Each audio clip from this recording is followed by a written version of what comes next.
இன்றைக்கு மேட்டூர் அணையுடைய அடி என்பது 116.36 அடியாக வந்து இன்னும் 2 தினங்களில் அது 120 அடியாக அது உயரும். அப்படி உயரும் பொழுது இன்னும் அதிகப்படியான தண்ணீரை நாம் திறந்துவிட ஒரு நிர்பந்தம் ஏற்படும். அப்படி வரும் பொழுது கரையோரம் இருக்கக்கூடிய மக்கள் எல்லாம் பாதுகாப்பாக இருக்க வேண்டும் என்கின்ற முதலமைச்சருடைய அறிவுரை.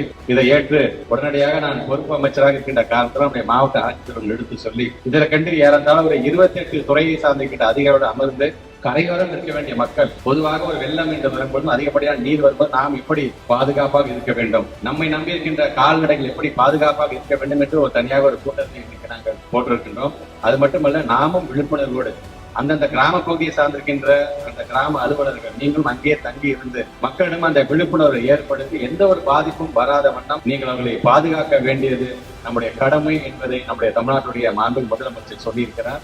ஒரு பக்கம் இந்த தண்ணி உள்ளே போக ஆரம்பிக்கின்றது. அனைவரும் இரவோடு இரவாக பாதுகாப்பான இடத்தில் நீங்கள் இருக்க வேண்டும். பொதுமக்களுக்கு நம்முடைய மாண்பு முதலமைச்சர் வைக்கின்ற வேண்டுகோள் என்பது நமது இல்லத்தில் இருக்கின்ற பள்ளி மாணவ செல்வங்களாக இருந்தாலும், கல்லூரி மாணவர்களாக இருந்தாலும், வாலிபர்களாக இருந்தாலும் தயவு செய்து இந்த ஆற்றில் போய் குளிப்பதோ இல்ல போய் நின்றுட்டு செல்ஃபி போட்டோ எடுக்கிறதோ இந்த மாதிரி செயலில் தயவு செய்து யாரும் ஈடுபட வேண்டாம்.